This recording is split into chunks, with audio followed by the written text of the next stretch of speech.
Perfect. Are we recording already? Yeah, I pressed record at the start. No. All right, so it's your show, so do you want to intro? I'm not very good at this. No? There's these guys. You know who I am. This is their podcast. Yes. Yeah. G'day, so I'm John from Totally Tanked, and this is... I'm Rob from Totally Tanked. And we're here to try and explain to Chris why he's been wrong about tanks. So this is going to... I'm corrected every single way, and nothing I say is ever wrong in any single way. That's how the internet works, isn't it? Indeed. So, Chris, what's the format we're going with today? Well, for the month of December, I decided, for some reason, known only to God or maybe not even him, that I would cover tanks for the entire month. Now, I don't really like tanks that much. I think they're cool. What's not to like about tanks? They're cool, but they're not as cool as ships.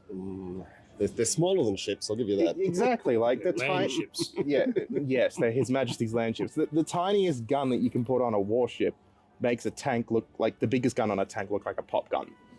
So, like, it's always funny when people in the tank world talk about 76mm guns and fun things like that, and I'm sitting here going, yeah, 76.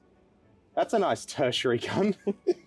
Well, if you have to drag your gun across a mountain range, then, the 5 inches starts to get a little prohibitive, but yeah. So you just put it on a boat and, like, put it upriver. Like, I'll put a photo up on screen now. The Russians had the right idea once back in the Soviet Union. They made a destroyer, and they put a giant recoilless gun on it that was the length of the ship.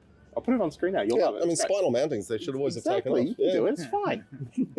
But you came up with the question, so I'll let you go. Okay, so we're going to try and resolve once and for all in the beautiful... This is like the nicest beer drinking day that nature gorgeous. Could put on. Like, so. We're about to annihilate the Poms and the cricket. I'm cutting that out if we don't.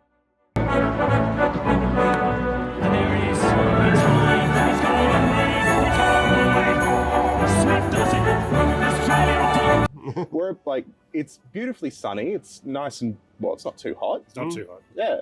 Like, it's a perfect day. No, we're going good, and we're in the Christmas festive spirit. But corporates. We're trying to resolve what is the best tank, and we've had to split that up a bit. So we're going to discuss best World War II tank, all sides, best Western Cold War, and best Soviet, because they're really quite distinct. They are very, yeah. So, Chris, give us your best World War II tank, and then Rob and I will let us know what you think of your choice. This is going to upset... No, okay, well, this actually... No matter what you say in this situation, it upsets somebody. If I turn around and say the best tank in the World War II is the Sentinel because it's my favorite, it's objectively wrong, but it's correct for me because it's my favorite. So to me, it's the best. Sure, we'll rubbish it. Yeah, you can rubbish that, but it's not. Okay. I am man enough to admit that it's not the best tank of World War II, as much as it hurts me to say. Then you've got the T-34, which did a lot of work, but objectively, its build quality was, well, we'll just leave it at that. So that kind of leaves me with a few other options. So I can either go and look at something British, which is not really enough of them, and they're kind of all a bit, yeah. Which is where I'm going to turn around and I'm going to say, objectively, the best tank of World War II in terms of what it achieved is the Sherman. Yep. As much as I hate to admit that, because it's American and I want to annoy my American followers because they're fun to annoy. But in terms of bang for buck, I'm going to go left field and I'm going to say the Pencil 38T, just to be different. I mean, fantastic light tank, incredibly reliable, served to the end of the war as in its Hetzer variation. It's not just a light tank, that's the thing. Like it's got that movement to grow. And did most of the best fighting for the Germans in France and Poland and the start of Barbarossa to some extent. Yeah, it did a lot. It was always there. It was consistently good. And at like the start of Barbarossa, I put out a video last night about the British tanks around Moscow. I was talking about how the Soviet tanks got absolutely annihilated at the start of Barbarossa. And a lot of the tanks that did the annihilation were not the big cats. They were things like the Panzer 38T, who tore apart the T-26, I think it was, off the top of my head, and the older BTRs. Like, they're just phenomenal tanks. Like, you can't go wrong with a 38T. It's like the Matilda II of tanks, but on the Axis side. It's just phenomenal. And even though it's technically an Allied tank, because it's a Czech tank. Oh, okay. It's not a German tank. It's a Czech tank. It was never produced for the Czechs. It was only ever produced for German use. It was produced for the Czechs, though. It just never entered service. Okay. It was produced for them. It just didn't enter service. True. Most of the build run was on German orders. Yeah, it was. Yeah. But if I don't mention that it's a Czech tank, I know at least 3 Czech followers who will find me in my sleep. Yeah, that's fine. No, I mean, the T literally stands for Czech in German. So, I'm looking at you, Jan. I know you. All right. You will find me in my sleep. Any other thoughts on PZ-38T, Rob? I mean, the gun was good enough for the start of the war to face off against any other tank that was out there at the time. So made it much more capable than the 20 millimeter guns on the Panzer IIs, and they didn't have enough Panzer IIIs and IVs to make a difference at the beginning of the stages. So it really was the hammer of the Reich for those beginning first year of the war. Exactly. Who doesn't love a Panzer 38T? All right, so Rob, what's your favourite World War II tank? The Chaffee, obviously. Oh, you're wearing the shirt? I'm wearing the shirt. It goes fast. It's got a gun. It goes fast and lots of fun in World of Tanks. So I'm going to stick with that. It was American. Is it World War II even? It's all service. But it's all service. Yeah, it was there. So did the Gloucester media. Which was the best Allied fighter of the war? What's your problem? Shut up. Look, it's a good little tank, and lots of fun to play in World of Tanks is probably my main criteria for it. I like the light tanks that can just run and gun, and it was one of the first ones I got that did that effectively. And I've always said it was a special little unicorn that could run around, and at Tier 5 it was fighting in Tier 10 battles. Yeah, I've never actually played World of Tanks. Well, that's a Christmas project for you, isn't it? No, I beta tested World of Warships, and I actually played 3 rounds of World of Warships before I even came here today, just to sort of get my headspace on that, ships are the best and I'm not betraying them too much. But, I've never played World of Tanks. I keep hearing good things about it, but I've just never played it. Like I said, that seems like a Christmas project for you. All right, for me, I'm going to say, controversial choice, the T-34, but in 1940. Oh, so the bigger gun. Having a 76 millimeter gun, the original T-34. Oh, the original, okay. Yeah, but when it first entered service, the Americans couldn't get a 75 millimeter gun in a turret. Yes, but half of the T-34s broke down constantly. The driver that massive drive from Moscow to Kharkiv, he died. Yeah. But my point remains that in terms of the armor, the power of the engine, and the size of the gun, and the technology that they put into developing to make all those things work, the fact that the KV-2 engine soldiered on into the 1990s and the early T-90 models. Yes, it did. And in 1938 was a aluminium block, fuel injected, double overhead cam diesel engine. Which was basically a Toyota from the 1990s turning up in the Kharkiv tractor factory. When you mention it soldiered on, though, did it soldier on because it was great or because there was nothing better? It's because they murdered the designer, Konstantin Shelpin, and they never built a better engine, and they still haven't. It's like the R7. It's like the R7 Soyuz rocket system.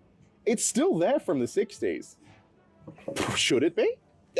Look, probably not. I'm not saying the KV-2 was the best tank in the world in 1990, but I am saying it definitely was in 1938. It was there. I mean, technically, it's still there today. Yeah, it's still chugging along. But yep, I'm just going to take that off.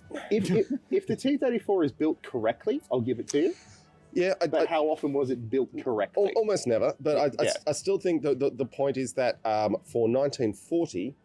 It was miles ahead of anyone else's tank, and then the 85 upgrade later in the war gave it a sensible turret layout with the commander able to do everything. But in 1940 there were still plenty of tanks with an overloaded commander, so it's not the sin that it would be later. Anyway. The lack of radios in the early models too is horrific. Absolutely. I mean, although in saying that doesn't really come down to the tank, that comes down to the doctrine. Yeah. And the doctrine is terrible. Oh God, it's bad. I do like the shape of the T-34 in a sort of duck kind of way. I feel like it inspired the Daleks very heavily. I feel like it did too. Although in saying that, I like the shape of the Shah B, so I think the Daleks were just built together from whatever they had laying around the BBC lot. So the T-34? Yeah. Just the way it tapers. It tapers. All right, so that's World War II tackled. Rob, do you want to kick off what the best tank, Western tank of the Cold War was? Want to say Centurion, but sorry, are we going best tank or my favourite tank of? If you can make an argument for why your favourite's the best, then you should do that. I don't want. I don't think I'll do that. So I will. Well, you kick it off then, Chris. No, not this one. You keep going with this one. Best Cold War Western tank. Look, I'm going to stick with again. I'll go with the Leopard. just because I like the idea of the. That they can actually, or no, I'll go left field even more for the S tank. So the Strigswagen 103. With the wedge shape, the hydraulics, and just the innovation they put into designing and building that, and saying, you know what, we don't. Where did most tanks get hit? They get hit in the turret. So what do? We get rid of the turret and make. We'll never get hit. I love the cheese wedge. I genuinely, the cheese wedge is great. And like the pneumatic suspension, all that sort of stuff, it was again a very ahead of its time of being able to say, okay, we'll maneuver this tank around by changing the elevation of the wheels and so forth, so it can kneel down and stand up, which the Japanese and Korean tanks are doing very effectively nowadays, is basically being able to shoot around the side of a hill or from the top of a hill down type thing, as providing themselves lots of cover. It's just a very clever idea of being able to put that together into a tank, and building it in the 60s and saying, yep, when they didn't have the stabilizers, weren't flying on the move, it was very effective for what they were trying to achieve. And again, design-wise, it was very clever, I thought. I think in terms of a tank that was built to fulfill a doctrine, it's quite unusual and was extremely effective in that. Personally, the thing I love about the S-Tank is that instead of saying how are we going to do complicated electronics to duplicate all these fighting positions, they just use bicycle chains. Yeah. It was mechanically duplicated throughout the thing, and it worked. And the first jet engine in the tank as well. Yes. Yeah. I do love that tank. It's so unique. Like, there's no other way to put it. It's very unique, and it's very it's the cheese wedge. Like, who doesn't love the cheese wedge? What makes me ripping into each other's choices? This is not going well. I mean, this tank's just such a great choice. Like, Obviously. Told you. So Chris, now that Rob's abandoned the Leopard, what are you going to dive in with? I was going to say the Leopard one. And okay. the reason a tank with almost no combat history in the Cold War. But yes. Mm-hmm. But the reason I'm going to give it that is, and you've witnessed this in person with me, so I know you can't argue this, is its ability to run in basically any weather. And it just keeps going, no matter what. Like, it was, 35 degrees in the sun in tropical North Queensland, and it ran all day at speed. It did not stop. Yeah, this is Osama Fest at Cairns. There are two tanks they can rely on, and it's the T-72, which is constantly being topped up with oil. Oh, God. I actually but it never stops. I got into that T-72, and I got into the seat, and when I got out, my whole leg was covered in oil. Yeah, and I'm like, all right, here we go. This is great. I can't actually fit properly in that thing. It's great. But the other one is the Leopard and the Gepard. Although the Gepard was getting very squeaky by the end of the festival. But I heard it was. But no, that Leopard ran all day. I made the mistake of touching it with the back of my hand. It hurt. It was so hot. But it ran all day, and it looked like it would have run for another 3 weeks if you asked it to. It just kept going.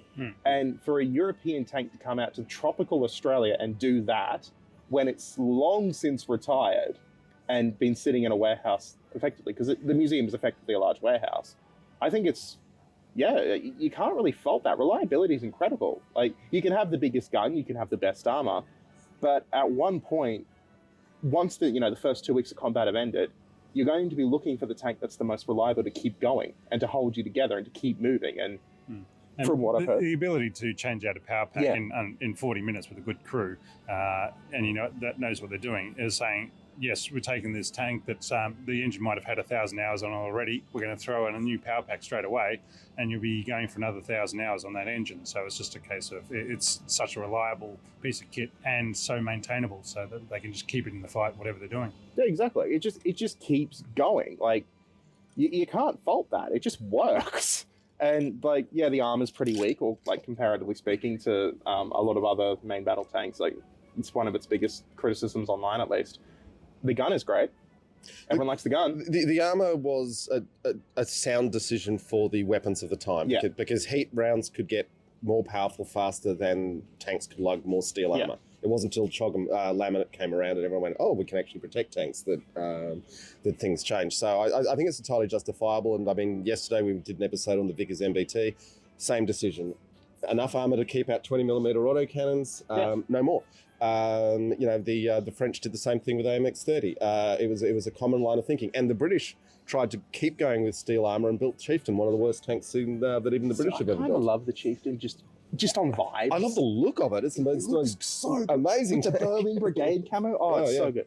No, actually, there's a similar thing with the Hargo, and it's one of the reasons I kind of die on the hill that the Hargo has a bad rap and it doesn't deserve the hate it's got. Is because it wasn't built to be an MBT. It was built to be a scout tank. Yeah, it's a light tank. Yeah, it's built to be a scout tank. It's not meant to come against a 50 caliber machine gun. It's meant to fight the Chinese. It's meant to fight a land war in Asia. I just going quickly back to World War II, I think the Chi-Ha is severely underrated by a lot of people. And in particular, the Gongcheng tank, which led the parade at the foundation of the People's Republic of China, because it had forced the enemies of the communists to flee the battlefield numerous times. Defeated 100,000 of them. Yeah. Anyway, sorry, that's so we've got Leopard. Yep. We've got S-Tank. I'm going to take the easiest kick possible and go Centurion. It's kind of hard to argue, to be honest. It's very hard to argue because it's unusual in that it's got a combat record fighting American tanks. It's got a combat record fighting Soviet tanks. It was decisively better in all of those cases. Yeah. And in the service of different armies as well. You can't just say, and all the British flag shaggers will say, well, it was the superior British training. It's like, obviously not. This is the bit that hurts me because I want to love British tanks. It's just tear-boos. They're so annoying. But then you'll get Americans saying, well, what did it ever fight? And it's like, well, it blew up all the Pakistani patterns. They literally built a memorial called Patton City of all the wrecked patterns. it literally took a nuke to the face and then went and fought in combat. Yep. Like, granted, the crew kind of turned into soup a few years later, but, in life, like with lots of cancer, but, Look, so anyway, Centurion for mine, and it's almost impossible to put your finger on why it was better, because at least as introduced, none of the parts were actually that revolutionary and had been around in earlier vehicles. It was the way it was put together, and I am told that it took significantly less time for a crew to be competent in getting the gun on the target. So the soft factors were powerful. I still say the reason why everybody likes it and thinks it's good is it kept on winning. Yeah. And winning is a very Well, you mentioned that, like, how long did the Israelis keep theirs going as the shot cows, I think it was? They kept theirs going. Into the century. Yeah, they kept it going for a very long time, just progressive upgrades. The South African military's MBT, the Oliphant, is actually the Centurion. It's just a lot of upgrades. I mean, they've stretched it and re-armed it and re-gunned it and re-engined it. So, it's the ship of Theseus, but it started as a Centurion. It's still a Centurion base. And the Oliphant, by most regards, is not, for where it is and the doctrine that it's built on for South Africa, it's not going to stand up on the European battlefields, but in that part of the world, it's fantastic. Yeah. Yep. Anyway, so I think we've solved Cold War allied. Yes. Okay, now for the big one. I have no idea what to say for this. Best Soviet. I'm going to start this one because I've gone last on the other two. I'm going to go with T-62. And T-62 for most people is a nothing, middling Soviet tank. T-62 was the first tank in the world to design its gun, which is 115 mils, completely around firing, discarding sabot. And every other tank in the world today, new tank, has followed that design decision. There's also an argument that's been made. The reason that the T-62 gets so much crap versus the T-72 is because the 72 was just cheaper. And it was easier to make more of them than to spend the extra money. Because in many ways, the 62 is a better tank. 62 is a hard tank to pick out of a lineup as well, because it's just an evolution of the T-55, except it put this socking big discarding sabot gun on, which the internal Soviet politics of this stuff was hilarious, because basically the scientists said this discarding sabot stuff is better than anything else. Partly because it let them almost double the muzzle velocities, which simplifies targeting enormously. And they went to Nikita Khrushchev personally and said, the army's wrong. What you need is one of these in your tanks. And Khrushchev, I assume he talked to other people and came back saying, okay, I think the scientists are onto something. And that's where the T-62 was born. And, today, finally, even the British have given up on rifled guns. But it was that the 62 was the crucial moment in that evolution. So it also looks quite nice. Like, you say a lot about the T-series. They're very, incestuous in their looks. But, like, the 62 does actually look pretty good. Yeah, then it's funny when you get down in the weeds of it. They did all these weird little kinks. So it looks like a T-55, except it's sloped 1 or 2 degrees in some places, or the inside of the turret isn't centric, so it's eccentrically set, so that ups the armour on the front. Yeah, gives you more armour at the front. So that's my argument for why T-62 is actually a much more important Cold War tank, and All right. Sorry, not Cold War, Soviet Cold War. Soviet, Yeah. I was thinking, hang on, Centurion. No, it's Soviet. All right. Yeah. All right, I'm going to go with the IS-3. I'm going to call that a Cold War tank, just because That was my second option. The 62 was my kicked first. off when the Allies saw this thing rolling down the streets of Berlin, the Victory Parade in, I think it was October 45. So they saw this running around and they said, oh my God, look at the gun on the size of this on the front of this tank. Look how much armor it's got. Look how fast it's moving. 122 millimeter gun, so much armor, and could still move quite quickly.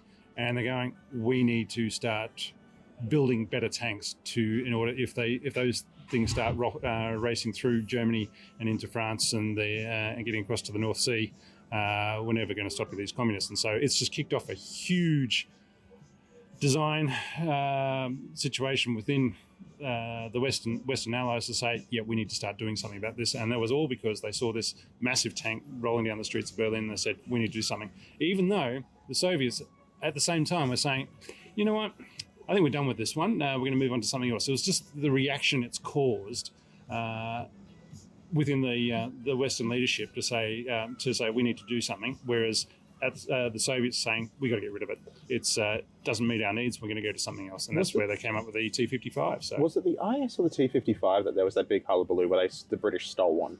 It got That driven. was the 55. Yeah, it That was was T-55 okay, getting driven into the Was it Hungary? Wasn't it? yes, Yeah. the embassy in Budapest. But also the army attaché who suddenly had a job of assessing this tank in 24 hours before they have to hand it back actually totally stuffed up the armor measurements. So he reported the T-55 as being enormously better protected than it actually was, which then led to a whole evolution of Western tanks to meet a tank that didn't exist. It's like the Foxbat and the F-15. Yeah. It just keeps getting bigger. It's like, oh, we built this great thing, cow Westerners. It's like, hey, we got this now. So that was like the IS-3 moment for 10 years later. It was the T-55 getting shown off. But the thing with IS-3 and that parade in Moscow was that the Western... It was Berlin. Hey, Berlin, yeah. Berlin, yeah. Anyway, the Western leadership that was there, Montgomery was there, Patton was there, and they were all going, what on earth is that thing? There's some massive propagandized quote that's attributed to Patton that came out. Saying, don't worry, I'll look after you to Montgomery. Yeah, it never happened because Montgomery wasn't there when it apparently happened. But Or it certainly, I mean, Montgomery, you can read everything that he ever read or thought. Can you just? And then it's not there. But it definitely had a huge impact. And also it led to this whole series of designs of super heavy Western tanks when the Russians had already said, medium tanks are where it's at. It did. No, it did. Right. Now, before I do my grand reveal, because I need to think about it on a second, because you both picked the two tanks I was going with. Sneaky, strategic. I'm going to get another beer. Oh, okay, cool. Few moments later. Now that we've been refilled. Yeah. All right. This is the hazy pale ale, by the way. Excellent. I don't know if this is strictly Cold War Soviet. Give it a go. Yeah, that's fair. So, to introduce this, the T-72 has a lot of issues. A lot. Most notably, it transforms into a rocket ship every time you hit it with any kind of force. I think this is a totally unfair criticism of the 72 because when the 72 was designed, that ammunition carousel was a brilliant solution to a problem and allowed it to be a much better tank than it would otherwise have been. The Western Allies, sneaky buggers that they are, then ruthlessly targeted that carousel with the next generation of anti-tank weapons. And that's why they go pop. But that's because it's now 50 years out of time, and asking a tank to 50 years out of its design criteria But it wasn't 50 years out of its design criteria that it would have started going to space. It was about 10. Oh, I'd say 15. It wasn't until 15 at most. Yeah, I mean, Javelin and NLAW firing its heat jet 90 degrees to its flight path. That's taken some relentless targeting of it. But it is still a massive Achilles heel. It's like, England and having actual pace bowling attack. Well, in the second innings. or being able to make catches. Oh, God, they dropped 5. But, it's still a massive Achilles heel. And the reason I'm going to say 72 is not because of the Soviet 72. Is it's technically a Soviet tank, so this qualifies, so you can't disagree with me here. Sure. I want to talk about the rebuilds that the post-Warsaw Pact countries did to them. like the Poles and the Czechs and the Slovenes. You mean like the Czechs putting the Italian fire control system in that just doesn't work and can't be fixed? Not the Czech one, not that one specifically. Like the Polish, the 20, like the upgrades have made it a much more effective weapon that can actually, be useful. And we've seen it because it's actually quite useful in Ukraine for the Ukrainians. Yeah. They have built on this design and they've fixed a lot of the issues that were in the Soviet ones. And there's obviously a lot of issues in the Soviet Union. And of course, the Western allies have this as well, where the commissar says, do this, and no matter what, you can't really fight him too much because he's made his decision. And you get pushed and pushed and pushed. And if you have great periods in the Soviet Union, like under Khrushchev, you can actually go forward, like you said with the 62, and go, hey, no, I'm right, I'm the scientist, listen to me. But then you have like the later Brezhnev years or the Stalin years. It's like, hey, I disagree. Do you? Do you disagree? No, I don't anymore, Commissar. Look, I mean, I hear exactly what you're saying. I'm not sure if the technician at Lockheed Martin who's got a view that goes against the CEO's bonus is going to be... Oh, yeah, no, he's the modern commissar. He's the modern commissar. We praise the oligarch of Lockheed Martin. We worship at the altar of Lockheed Martin and Skunk Works. They do nothing wrong, ever. Boeing never does anything bad, ever. Yep. I'm putting a 737 Max on screen. But no, what the post-Warsaw Pact countries have done with their militaries, particularly their tanks and their refits after the fall of the Soviet Union, is genuinely quite impressive. They've managed to, on shoestring budgets, bring themselves forward and survive that really dangerous period. Because although no major war in Eastern Europe occurred from 1991 to 2010, there was a massive risk of it, particularly in those early years when the Baltic states and Poland broke away. If we didn't have Gorbachev, and I've looked, there was a pretty big war in the Balkans as well. The Balkans, yeah. But I wouldn't really count Yugoslavia in the fall of the Warsaw Pact because it's kind of its own thing. It's totally its own thing. I'm just saying that there was significant risk of that conflict spreading. Yeah, there was.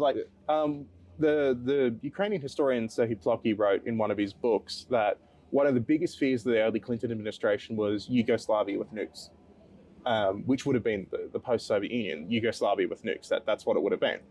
So, which is why they got Ukraine to give up its nukes in exchange for security guarantees. So that how are those guarantees going? Well, funny you should ask. I'm doing a 24-hour fundraiser next weekend. You guys are welcome to join our Discord if you want and come say hi. I'd love to. Where we raise money for charities to feed the homeless people made homeless because Russia's blown their homes up for Christmas. But what the post-Soviet states did in order to keep themselves armed, to keep themselves ready because they knew something was coming, it's quite impressive. And they managed to make these old tanks in a lot of the cases, like the Slovenes did things with their T-55s, for example, that are quite impressive. They managed to make it work in ways that aren't shoestring smakalka. They actually are quite effective weapon systems. So I guess I say the T-72 in that case because that was the most common kind, but really it's, in general, post-Soviet states and what they did with their tanks. I mean, I would argue that the T-90 was very much a T-72 with Western fire control systems. I mean, that's all it is. It's, It's a T-72 with special Western fire control systems and a nice funny laser that apparently works now. It works against tow missiles, but, negating tow missiles is no small thing to do. So. Yeah, can't you just, step to the left? Sure, you step to left in your tank, will you? Yeah, why not? Why not? It'll work. But no, the T-90 is just, it's just the T-72 with a few extra bolt-on bits. And in many cases, these post-Soviet states are almost complete rebuilds. And they were genuinely quite impressive. Did they ever manage to get it going faster in reverse? I don't think they're allowed to do that. That's against the laws of physics. It is an abomination. Because once the Berlin Wall fell and the Warsaw Pact broke up, I mean, you didn't have to always just go forwards. They could go back. They should be allowed to go backwards. Yeah. It's also, I'm obviously not a heavy vehicle gearbox designer, but some tanks manage to just have a reverser and then have the full range of forward gears, but in reverse. So whatever's going on in the T-72's gearbox, that it can never do more than 5 kilometers backwards. I have no idea. Because it turns out being able to go backwards fast really gets you in better positions. It's wild, right? You mean you accidentally went slightly too far forward? Oh, wait, just go and tell the Leopard 2 with its really fancy fire control to just look the other way for 10 minutes while we slowly go backwards with a large reversing siren on. Maybe they limited the speed because it doesn't have any wing mirrors, so you can't see what you're doing as you reverse backwards. It's OH&S. That's why they said, look, we'll just make sure you only go slowly backwards, so if you run into something, you can stop really quick. So it's a safety tank. OH&S out here stopping the revolution. Because there's an issue with, for some folks won't realise this, but in all modern tanks, all of the armour is on the frontal arc. And so you have to position your armour along the axis of threat. And if you then need to move, you don't want to be turning your thin rear armour to the enemy. No, you don't. It's going to end badly. Not to mention doing a 3-point turn on a tank if you're the only solid surface around you is the road. Doing a 3-point turn on the tank is not easy, so that's where they get stuck in the bogs if they go off the road totally. See, now a true revolutionary would drive the tank all the way around the world, taking Washington DC along the way. Yeah. Well, that's always a better plan. Exactly, yeah. No retreat, Wildcard tank, though, because we mentioned it before. Sure. Let's bring up the Merkava. Okay. Because we were having an argument of does it qualify as a Western tank? I think in that its parts are all Western derived. Israel doesn't make everything in it. No, it doesn't. It doesn't. Oh, and we should mention, this is not a commentary on the state of Israel. No, it's just Israeli tanks. Because they are interesting. Yeah, we've had some interesting correspondence from Israel over the years. Not everyone hates what we have to say. I would lump the Merkava broadly in Western, but as you said before off camera, obviously it's an utterly different doctrine. It is, and it's built to meet doctrine, so it's a bit like the S-tank in that regard. So I built a Merkava, I think it was a Merkava 4 model. It was a kit with like 1,000 parts in it. I still have mental dreams over the tracks because they hurt my brain. And like the whole time I'm building it, I'm going, this is so different. It's so completely different to anything else like you think of. When you think tank, you don't think honking great engine at the front and troop carrier in the back. It's very different. It is designed fundamentally to be a colonial tank. In a colonial project, it is designed to sit on a hillside and dominate the countryside. Yeah. In a way that, in a peer threat environment, sitting on the hillside will just get you blown up in seconds. Oh yeah, God, yeah. So I mean, we've seen it in the current conflict where the tank has suffered when it's tried to be a tank. Like it actively has suffered because they've just gone, oh, there's a thing there, blow it up with the anti-tank weapons. But it's also designed to keep the crew alive, and that was their first priority for it, saying, right, after the Yom Kippur, they said we need to keep our crews alive because we lost so many tankers that we just don't have the population to be able to maintain a level of skilled tankers. So we need to keep them alive, put the engine at the front, make sure they're all protected, and also with your troop carrying ability, that essentially just makes them all an ambulance of one sort or another. It's an armored ambulance, so if somebody else does get injured, you can throw them in the back and then get them to a doctor, to a hospital in an armoured vehicle so they're safe. I actually think that as important as the troop carrying capacity, it's the ability to resupply the Merkava in a firing position by opening that back door up and shoveling shells in. It's certainly significant. But, the other thing with Merkava that deserves a lot of credit in tank evolution is hard kill active protection. Absolutely pioneered, and that is a game changer for the way tanks are going to fight in the future. Oh, and it's probably going to be how they get around a lot of the drone problem as well. It is, no. The drone problem is very, very fascinating. Like, because as I'm sure you're aware, a lot of the initial drone, in the modern sense of what we figure as drone warfare, sort of kicks off in Mosul and against the caliphates and the Great War on Terror. And the Merkava does introduce a lot of convenient solutions for it, but at the same time, like you said, if you throw a Merkava in a peer-on-peer combat, you put a Merkava in Ukraine right now, for example, I don't think it won't go well. Long. Yeah, no, not well at all. Yeah, I don't think it's lasting long at all. Because tanks have to hide on the modern battlefield. Yeah. They can't just sit on the hill and blat anything that they dislike. Yeah. So is it a Western tank? Because doctrinally, it's not. I don't think it counts. I mean, to the extent that it's a colonial tank, it's pretty Western. But we're not the only people that do colonies. I mean, China does colonies. Look at Tibet. We just do it in different ways. Less armed resistance in Tibet, I'd say, but I mean, there's less armed resistance in. Anyway, yeah. But like most of the Soviet Union the Soviet Union is the Russian Empire in a red trench coat. I've said this many times. It is. It always was. Like Buryatia, for example. I know people from Buryatia, which is just east of Irkutsk, north of Mongolia. They are effectively colonial subjects to the great Russian overlord.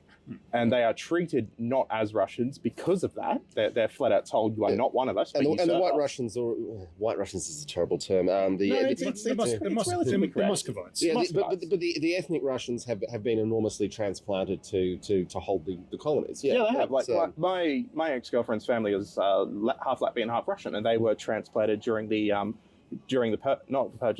initial.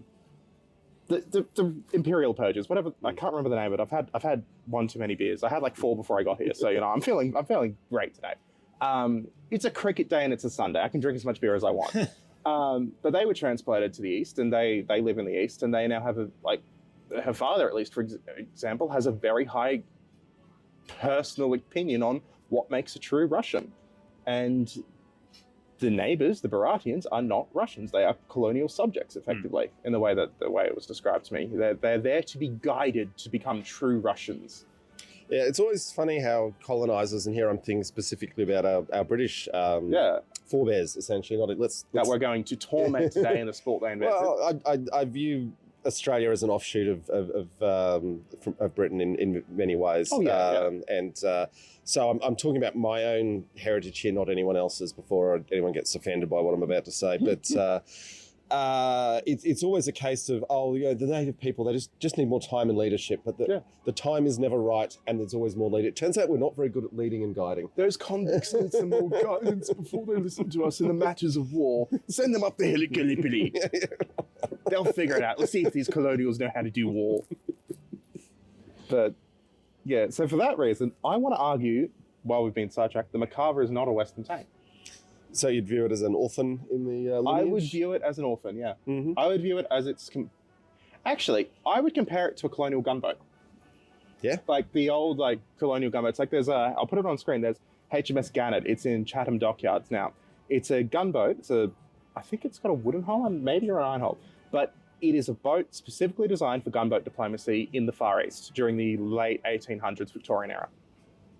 If it was put in a line of battle, it would have lasted approximately 5 seconds.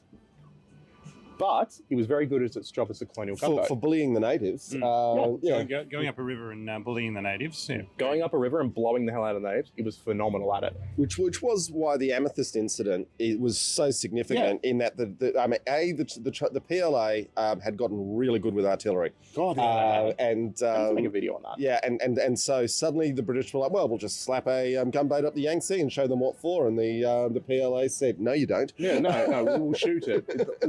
The Germans put the Blucher in the fjord. You're trying this, really? But I mean, Warspite did fine in the fjord, but anyway. Yeah, but that's Warspite. Warspite has plot armor. But no, without getting into the commentary of it all, at the end of the day, the Merkava does work, and no matter where you sit on the spectrum for this, and I'm aware this is going on my channel, so we'll just upset people on my channel.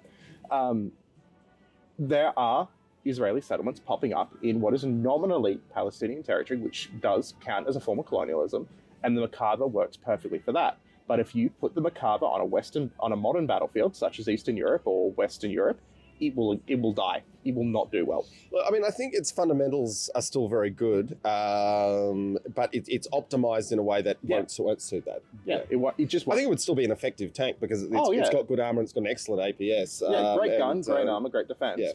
But not designed for that. Yeah. It's like And let's not forget when the Israelis. I think we go back to 2006, pushed into a valley in Lebanon, and Hezbollah absolutely yonked the Merkavas.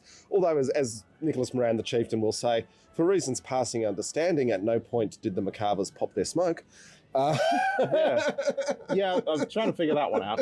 But this isn't to rag on Israeli tanks at all. The Merkava is a very effective weapons platform, like you said. It's just in the past they've had incredible tanks, like what they did with the Magax, I think, was the Patton refit. Yep. They were really, really interesting. Really interesting tanks. The Centurions, we talked about those. Very good refits. Even your Super Shermans. The South Africans actually went to them to bake the Oliphant with the Centurions. So it's just very different. And I would argue it's not a Western tank. It's its own sort of thing.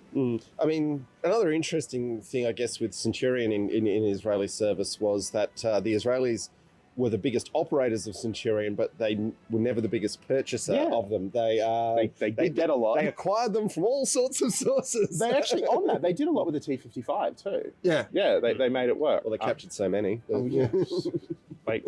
No, and I think it's really interesting to have that conversation of like, what do we think fits a doctrine? Like, would you say modern Chinese tanks are closer to Soviet tanks or Western tanks? I'd say still closer to Soviet tanks, although the new generation, we just saw them at the big parade. That's going to be a whole new thing. But up until recently, the Chinese have very much been building out of the Soviet heritage. But I know for a fact that the Chinese have watched what happened in Ukraine and said, that's a problem. Yeah. We don't want that. I'm very interested to see what happens when these new Chinese, the cheap export tank they've invented, goes abroad. Because I know from a few friends in Zimbabwe that the Zimbabwean government, a lot of other African governments are buying these cheap Chinese tanks. They're specifically export models, but... So you were looking at the VT4s? Yeah, and the VT4s, that's the name. And from what I've heard, they don't have much armour, but they make a great colonial tank. Great. Well, light tanks are always great for colonial work. Rob's wearing his voting machine T-shirt here. Yeah, exactly. You will vote for the banana candidate. There's an issue. I mean, all of the electronics we're using right now to make this video are made in China, and if we had bought American-made equivalents, they would be 5 times the size and 10 times the price. Yeah, I mean, I was going to pull out my phone, but we're recording on it. My phone's Korean. This stuff's all Chinese. And so deriding a cheap Chinese tank, I suspect is going to be a cheap way to the graveyard. Yeah, I don't think it's going to necessarily be a bad tank, but I find it very interesting that Russia has lost the market of the working African man's tank. But Eurovagon Zavod just can't make the tanks. No, they can't. They're churning out maybe 200 a year at the moment when they're in the middle of a tank war. Well, apparently they have this massive showroom. And this is not according to any Western source. This is according to someone I know in Russia, who I hope gets out because, I worry about their safety. There is a massive showroom at that tank plant, which I can never pronounce correctly. Eurovagon Zavod. That's the one. And at Ural, there's this massive hall, and they have all these really fancy tanks in the final stages of completion. And then you go into the next room, and then there's the actual tank plant, and it's not a fun place to be. The one you see on video is that fun showroom. The one you see in real life, it's not great. Look, let's never forget that the T90 in its current spec is what the Indians wrote because they were buying thousands of them. Yeah. And when the Russians said, can we get some tweaks? The factory said, well, this is what we're building for the Indians. You can have some more of those. Yeah. And at this stage, if you want more evidence as to how bad the T90 is going and Russian tank development is going, the Indians have restarted the Arjun. Yep. Well, we've always had the view that Arjun is... Saw that laugh. Arjun is based on... Arjun's got undoubted problems, and we've done an episode documenting a lot of its problems. It's very much designed to defeat Pakistani armour. Which it will. And so the Al-Khalid's armour scheme is something that the Arjun's largely designed to overcome. But I mean, the Indians have also got a whole new generation of light tanks on the way, and there is developments. There is a rumour I saw floating around. I don't know if there's any truth to this, so grain of salt, that they have talked to France about the Leclerc. Well, I would, because that's a very good tank. The Leclerc, it looks a bit weird to me. It's something about the Leclerc. I like a weird looking tank. I like it, but I don't. I want to like it, but I don't. It's like a French, French roast duck. Assuming they're going to build another, if they're actually going to want it, they're going to want to build another factory in India and build it themselves, so they can actually get the volume of tanks out, which is what they've done with everything else that they actually are serious about, whether it's the T90s, the T72s, and what we do yesterday, the Vickers MBT. But actually, that's a fun point. On the point of the Merkava as well, we were arguing whether it's its own thing or not.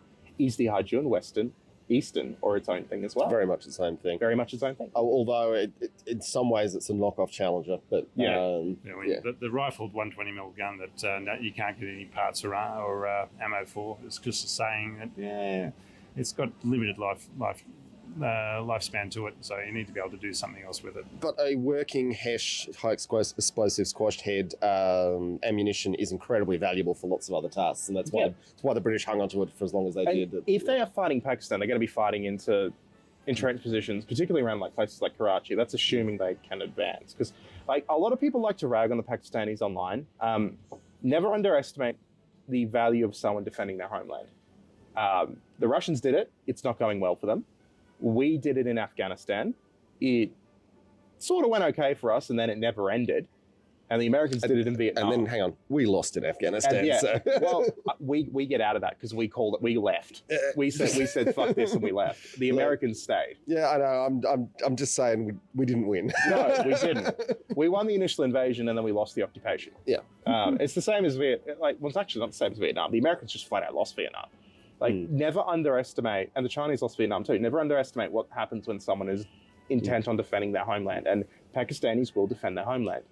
I just want to bring up again when Giap, the Vietnamese general, was asked what he thought about the United Nations. He said, "We've got a low opinion as we've been invaded by 4 of the Security Council members." Honestly, Giap, that man is self-taught, and he's probably, I would put him up there with Napoleon in terms of great generals in history. And he does not get the attention he deserves for what he did. Yeah. And how he taught himself. He was self-taught. Yeah, but also all comers. And it's like, British, fine, we'll fight you. French, fine, we'll fight you. Americans, okay. Chinese, come on. Technically, he didn't beat the British, but he learned so much. Yeah, he learned so much that the moment he had a shot, he got rid of all the European powers, and he did it so quickly. It shocked the world, which is why the Vietnam War started. All right. Yeah. Are we done? I suppose we're done. Hey, I could sit here and talk about tanks for all day. I think we might talk a little longer, but your phone's about to run out of charge. Oh, that's not the phone. That's the gimbal. That's the gimbal. We talk about more tanks for a bit until it runs out. Well, if you want to keep talking about tanks, what's on your mind? It's not tanks so much as it's the new Australian Redback, the IFE. Yes. It interests me. I've got a mate who's he's one of my best friends. He's an M113 driver. Okay, he's actually just been transition. Yeah, he's actually just been promoted. Some of them will be transitioning because we went from we cut the order. We cut the order, so he is transitioning. He's so actually we're going to still have to have a battle taxi of some sort, which will still be the 1966 version of the M113 upgraded for the last 60 years. Which we have literally cut the chassis open and lengthened them for reasons that made no sense. Yeah. You got to fit more stuff in there, more electronics, more survivability stuff. Survivability is where we hit the problem with the M113. I mean, but Redback is by all accounts a absolutely great IFE. It looks great. It was an absolute dead heat in the trials between it and the other one it was up against. I think it's going to be great. The only issue is we're not getting enough of them because fundamentally every combat squad in the Australian Army should be in one. It should be. But the reason I bring the Redback up specifically is because I'm finding it very interesting watching the Australian shift from procurement, because we're not procuring American stuff anymore. We are looking more to other allies, specifically Asian allies. Like, we look at the Royal Australian Navy's future. Its future is in a mainline battle fleet of secondary class frigates that are the Mogami class, which we will share with Japan. The first one that gets laid down in, I think, 2 or 3 months. And it's that soon. They're building it that soon for us. I actually thought we might be buying one that's already on the production line. Well, I suspect we'll be buying one of the 2 that's already on the slipway, personally. Yeah. But we're getting 11 of those. We're getting, I think it's 5 or 6 large frigates based normally on a British design, but the guts are all mostly... The Hunter's going to be a long time coming. Yeah, it's a long... the first blocks got cut 2 days ago. But the problem with the Hunter is that as the technology currently stands, we have more radars and other power draws in it than we have power plant to provide. And it is an issue. That is not a small issue, and it comes down to this fundamental stupidity of... the Americans have just done it with the Constellation class as well, saying this is a frigate, it's designed to hunt submarines. Make it destroyer. But we will also throw in an Aegis system and a huge air defense radar. But then hang on, where are we putting the tubes? Because you've got to be able to fire the missiles to use that radar.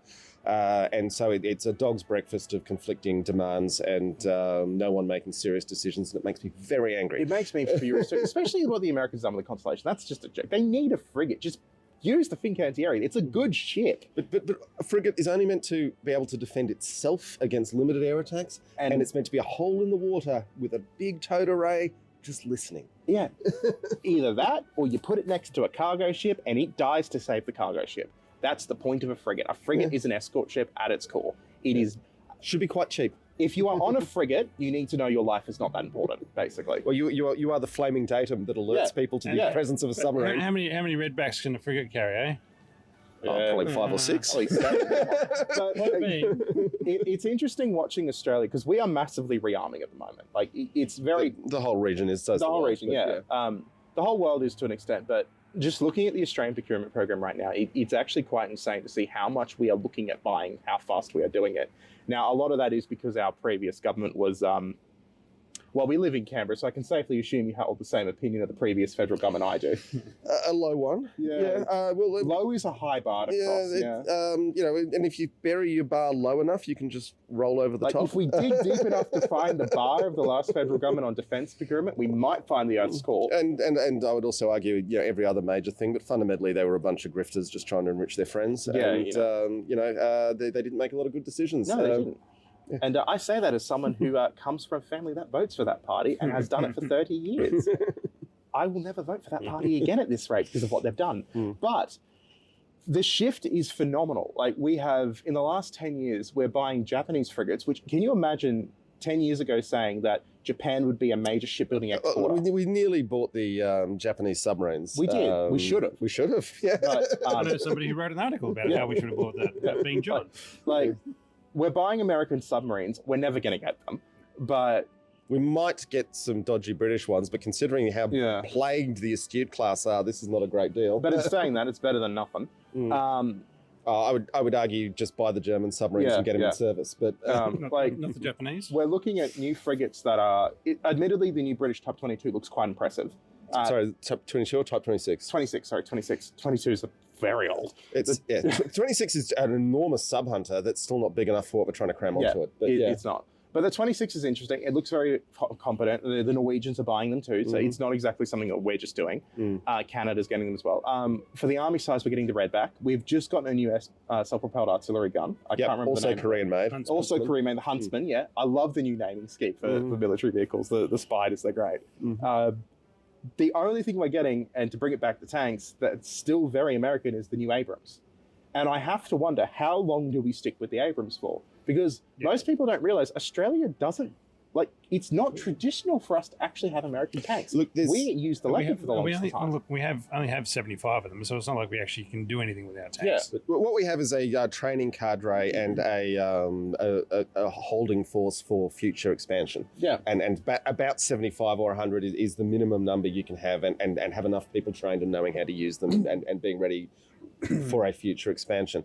The big thing with Abrams and why we went with it is because going to war with the Americans in a tank that isn't an American one is a quick way to get your tank blown up by Americans. Yes, it is. So it's a safe tank for that. Now, in terms of its use in Australia, we almost never are able to get them anywhere because our roads can't handle. Also, even on transporters, they're still too heavy. We literally built a rail line to Darwin just to try and be able to get them in and out of there. That's one of our biggest defences too.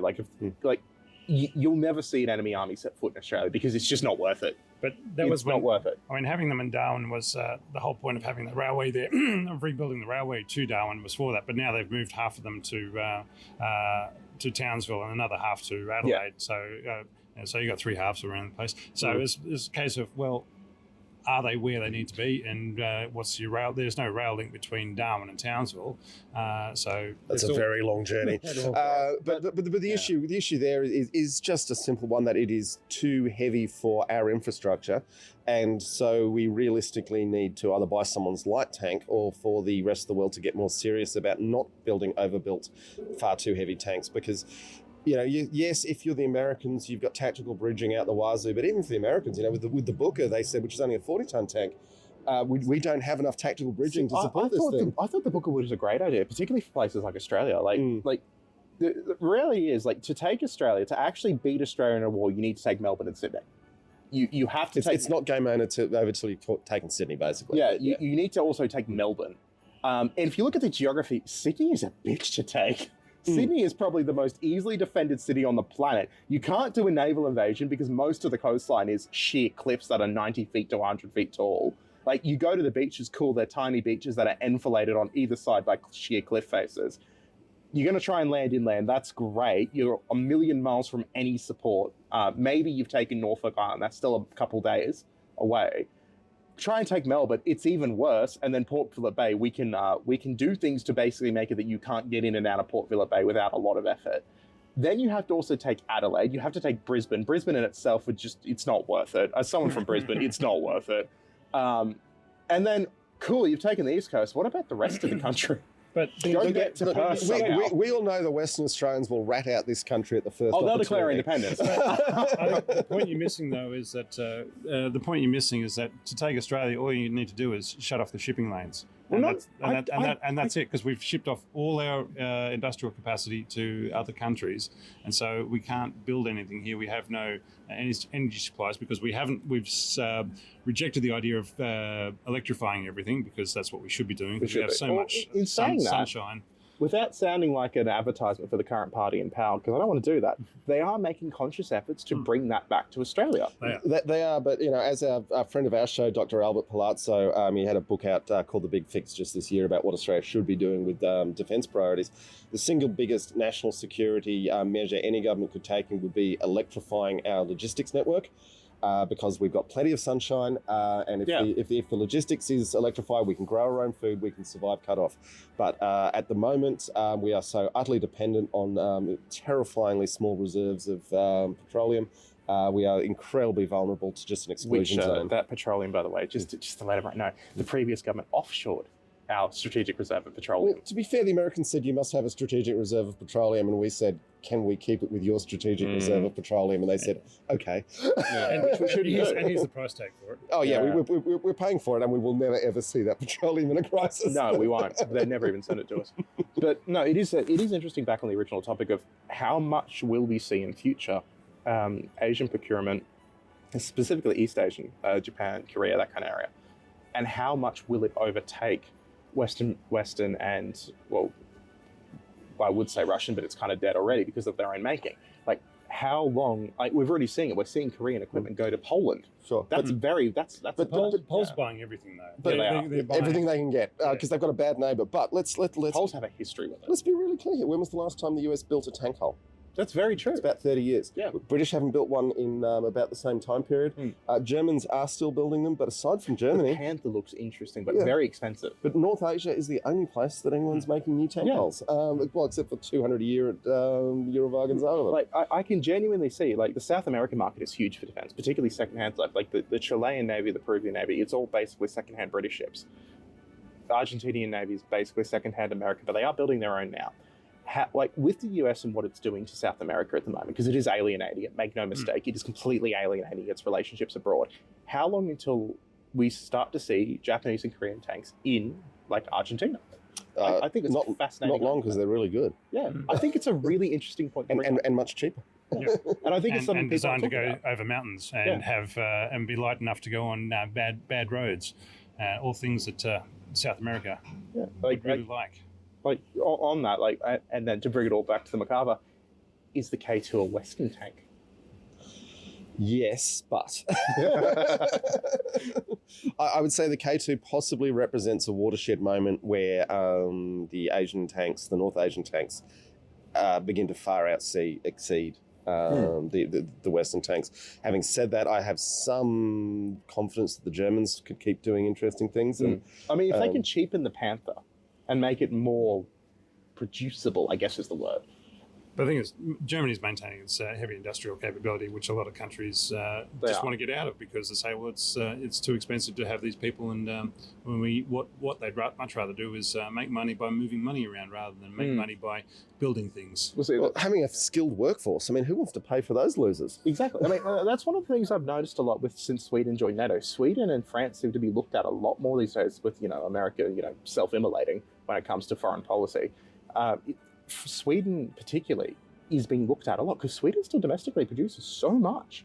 Fighter jets, warships. They've maintained their capabilities and they're going. They've said, look, this is what we don't have a lot of natural resources, so let's get into heavy engineering. I mean, And to that's what quote they do. Warhammer 40k, the whole Swedish policy for the whole last 50 years when it comes to foreign affairs and invasion is blood for the blood god. It is. Like, if you look at the total warfare doctrine of Sweden, it's basically, we're dying, but you're coming with us. And they're prepared to burn Sweden down before they surrender it. So, like, Ukraine signed a memorandum of understanding for, I think it's 100 Gripen fighter jets, which is insane. And France is looking to do the same with Rafale. So I'm very interested to see the future tank off between France, Sweden, maybe Sweden, because they do use the Leopard, South Korea and Japan. I think it could be France is always going to maintain their own thing just because it's national pride and identity. It says we will be self-sufficient and do our own thing. But France does have significant heavy engineering but because capacity. of that, but it's because of that national identity, saying we are still a great power and we will maintain that capability rather than going down. I mean, there's still the British Shadow path. Empire. Yeah, and rather than going down the British path of saying, we'll get rich by moving money around rather than actually building things. More to the point, the British move other people's money around, and those people won't always need the British to move their money for them. Yeah. No, I'd be very interested to see if in, say, 10 years' time, say we sit down in 10 years' time, are we then talking about the Franco-Swedish arms race in terms of export sales versus the Japanese-Korean one? Like, could that be an interesting argument, particularly when we look at, like, South American procurement or African procurement, which, I mean, Africa is most likely to go with China because it's cheaper, but it is an interesting point. My money's on North Asia in that one. They'll make it cheaper and they'll make it better. I think they will make it cheaper. Better, different conditions, so I reckon they'll make When was the last time you bought a piece of French electronics? When was the last time I saw one being sold here? Is the question. But I mean, that could just be geography for us. Sure, but the Chinese and the Japanese ship stuff all over the world. That's true. And the French, no one wants to buy their stuff except for them. Yeah. And similarly, look, To be fair, it's also dealing with the French.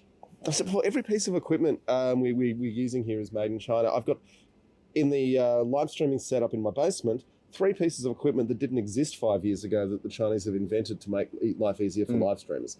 I mean, in my case, it's just live streaming. Yeah, almost my entire PC setup. My graphics card comes from Taiwan. My monitor comes from South Korea. My keyboard and mouse, I think they also. Where's Logitech made these days? China, I thought. I think it's China.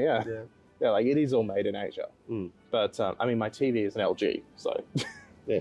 It's a great TV. Yeah. And as we've discussed when talking about Chinese tanks, the Russians, when they designed anti-tank missiles to use out of their tanks, maybe a tank crew might see one of those once in their whole careers. Yeah. When the Chinese do that, they've got 5 in every single vehicle. Well, I can tell you for a fact that I know people who have had previous significant others, Laserpig, who were his ex was a Russian tanker.